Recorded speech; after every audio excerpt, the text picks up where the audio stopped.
Yes, good morning boys. Last class हमने पढ़ी थी प्रभावी मांग का नियम, जिसमें हमने समझा था प्रभावी मांग क्या होती है, समस्त मांग फलन, पूर्ति फलन और उनका निर्धारण कैसे होता है, कैसे उनके कटाव बिंदु पर प्रभावी मांग का निर्माण होता है। आइए आज हम पढ़ते हैं किन्स का आय उत्पादन रोजगार का सिद्धांत, किन्स थ्योरी ऑफ एम्प्लॉयमेंट। ठीक है, इसको समझने की कोशिश करते हैं। बहुत सामान्य सी है थ्योरी। किन्स के रोजगार सिद्धांत कहता है कि आय उत्पादन एवं रोजगार निर्भर है किस चीज पर? आय उत्पादन किस पर निर्भर है? रोजगार पर निर्भर है। और रोजगार किस पर निर्भर है? प्रभावपूर्ण मांग पर। अर्थात इन तीनों को किस पर निर्भर माना है?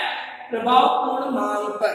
प्रभावपूर्ण मांग लास्ट क्लास में हमने समझा था, वह मांग स्तर जहां प्रत्याशित आय आवश्यक आय समान होती है, या समस्त पूर्ति फलन और समस्त मांग जहां समान होते हैं, वो प्रभावपूर्ण मांग कहलाता है। ठीक है ना? तो प्रभावपूर्ण मांग जो होती है अर्थव्यवस्था में, वह किसका निर्धारण करती है? अर्थव्यवस्था में रोजगार उत्पादन एवं आय का निर्धारण करती है ना? ये चीज किन्स ने अपनी थ्योरी में कही। किन्स की थ्योरी में जब आई, कब आई? 1936 के बाद, जब 1929-33 वाली विश्वव्यापी मंदी में क्लासिकल अप्रोच पूरी तरीके से खराब हो गई, डिस्ट्रॉय हो गई, और उसके अगेंस्ट फिर ये थ्योरी तैयार की, है ना? किन्स ने वो से के नियम पूर्ति अपनी मांग स्वयं निर्धारित, उसको बिल्कुल किनार कर दिया, गलत साबित कर दिया और अपनी थ्योरी प्रस्तुत की। चलिए, तो आय उत्पादन रोजगार निर्भर करती है समस्त प्रभावपूर्ण मांग पर। और प्रभावपूर्ण मांग किन चीजों पर निर्भर करती है? तो दो चीजें, समस्त मांग फलन और समस्त पूर्ति फलन। समस्त मांग फलन कौन समझेंगे? उससे पहले समस्त पूर्ति फलन। समस्त पूर्ति फलन है, इसके बारे में किन्स क्या कहते हैं? किन्स कहते हैं कि समस्त पूर्ति फलन किस पर निर्भर करता है? श्रम, जो उत्पादन के साधन है, श्रम, पूंजी और विभिन्न टेक्नोलॉजी, ये सब कांस्टेंट रहते हैं, अल्पकाल, है ना? किन्स ने अपनी थ्योरी किसके लिए दी? अल्पकाल के लिए दी, क्योंकि वो मानते दीर्घकाल में हम उसको मर जाते हैं। तो अल्पकाल में दिए, तो अल्पकाल में समस्त पूर्ति फलन स्थिर रहता है, इन चीजों में ज्यादा बदलाव संभव नहीं है। तो किन्स ने अपना पूरा ध्यान रोजगार निर्धारण किसकी तरफ दिया है?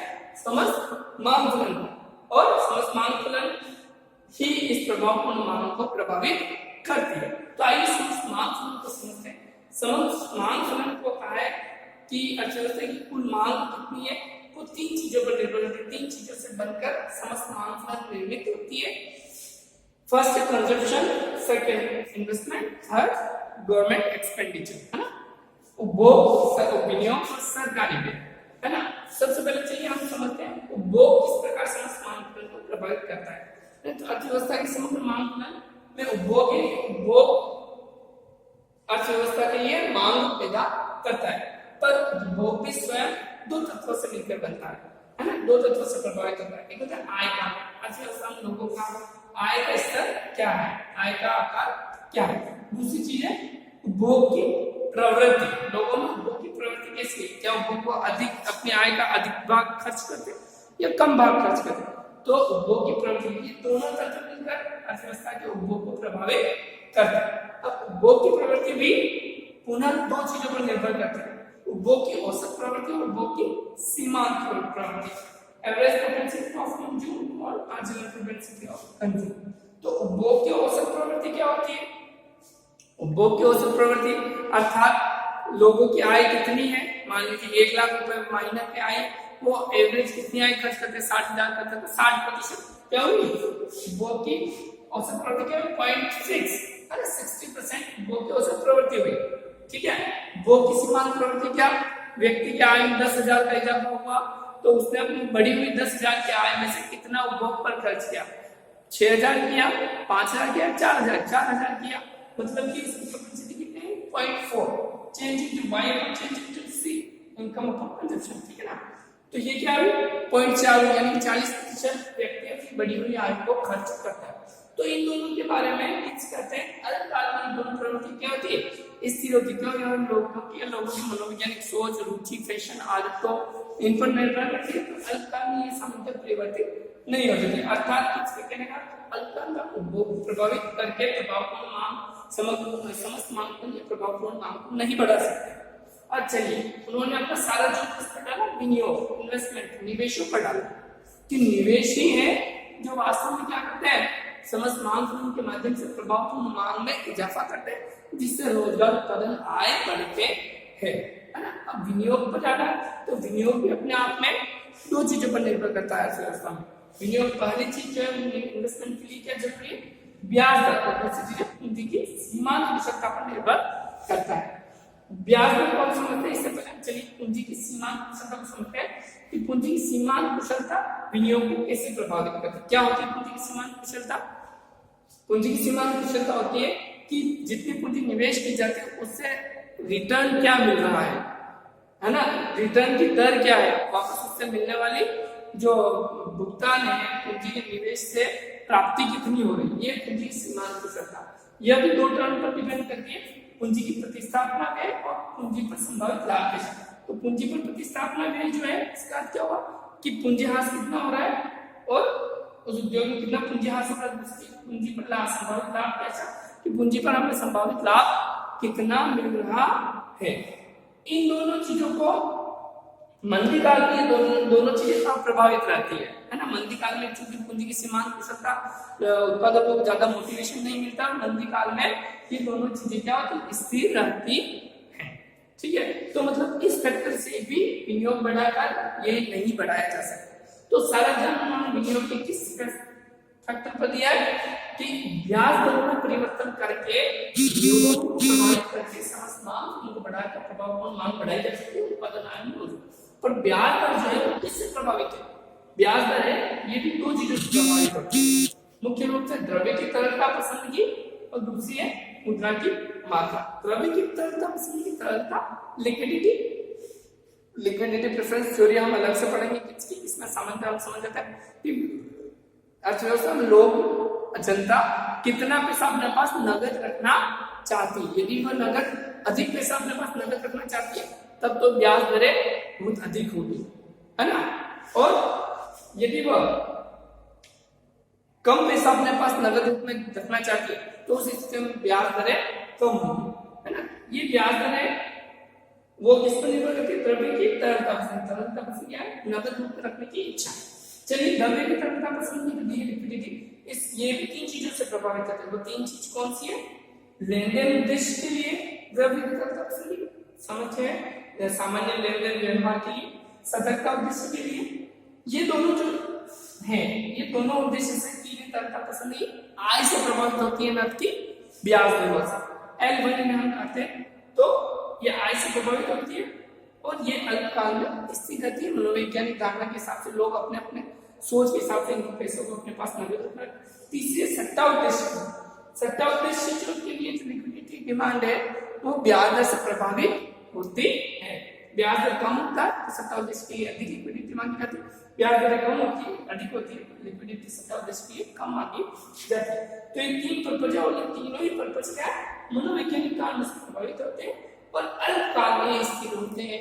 अर्थात किसने इसे भी छोड़ दिया तो इसके माध्यम से भी ब्याज दरों को प्रभावित नहीं किया जा सकता है, विनियोगों को प्रभावित नहीं किया जा सकता है। अतः किन्स ने अपना समस्त ध्यान किस ओर आकर्षित किया? मुद्रा की मात्रा की ओर, कि मुद्रा की मात्रा के माध्यम से, है ना, अर्थव्यवस्था में मुद्रा की मात्रा में परिवर्तन के माध्यम से क्या किया जा सकता है? विनियोग को घटाया और बढ़ाया जा सकता है, समस्त मांग को घटाई बढ़ाई जा सकती है, संप्रभावपूर्ण मांग घटाई और बढ़ाई जा सकती है, रोजगार के स्तरों को प्रभावित किया जा सकता है। कैसे? दो प्रकार की मुद्राएं चलती, वास्तविक मुद्रा, साख मुद्रा। तो मुद्रा की मात्रा ये दोनों ही पूर्णतः सरकार की मौद्रिक नीति पर निर्भर है। तो किन्स यहाँ देते हैं विचार कि अर्थव्यवस्था में यदि प्रायः सामान्यतः किन्स मानते हैं कि अर्थव्यवस्था में सामान्यतः अल्प रोजगार संतुलन की स्थितियां पाई जाती है, पूर्ण रोजगार संतुलन की स्थितियां नहीं होती। हाँ, अर्थव्यवस्था अपवाद जो है अपवाद में पूर्ण रोजगार पर चली जाती है, वो बात अलग है, वरना सामान्यतः अल्प रोजगार संतुलन। हाँ, अर्थव्यवस्था को अल्प रोजगार संतुलन से पूर्ण रोजगार संतुलन की ओर बढ़ाना हो तो उसके लिए क्या करना चाहिए?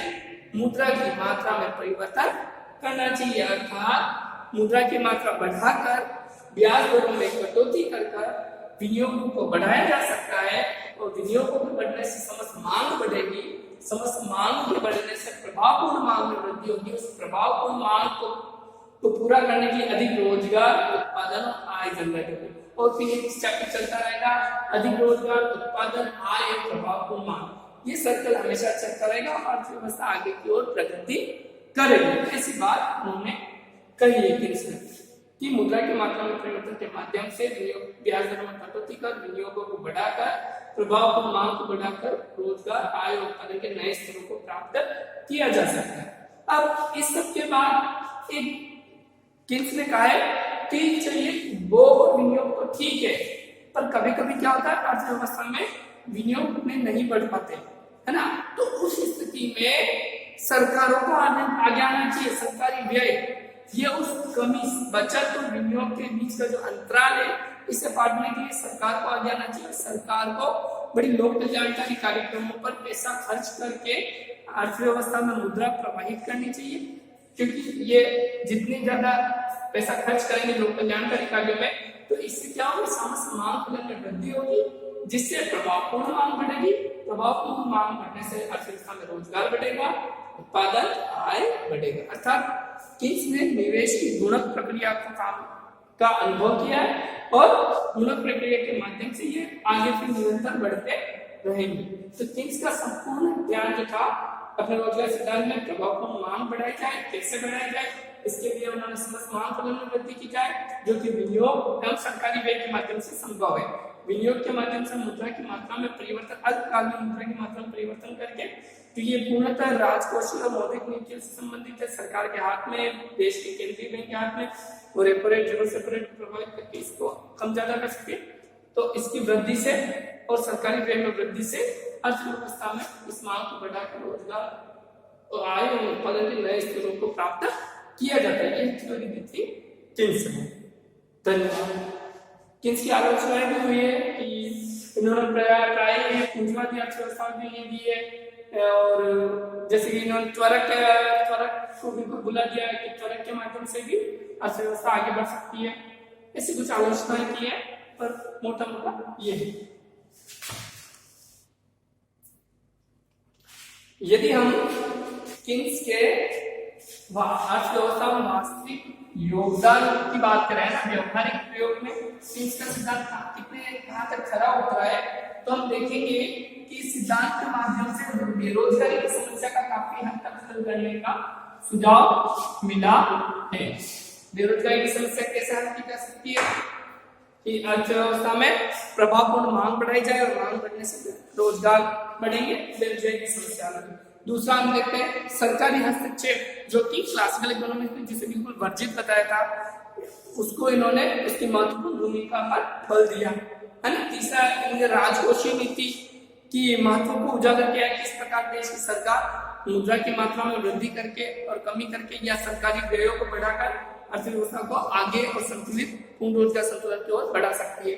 अगला हम देखते हैं मौद्रिक नीति पर बल दिया कि अर्थव्यवस्था में देश के केंद्रीय बैंक किस प्रकार अपनी परिवर्तनीय रेटों, repo rate, reverse repo rate, इनमें कमी और वृद्धि करके अर्थव्यवस्था को सुचारू रूप से आगे बढ़ा सके। तो ये कुछ प्रमुख बातें इन्होंने की थी। इन्होंने गुणक प्रभाव को बताया, विनियोगों के महत्व को उजागर किया। ये कुछ प्रमुख विशेषताएं इनके सिद्धांत में रही है। धन्यवाद।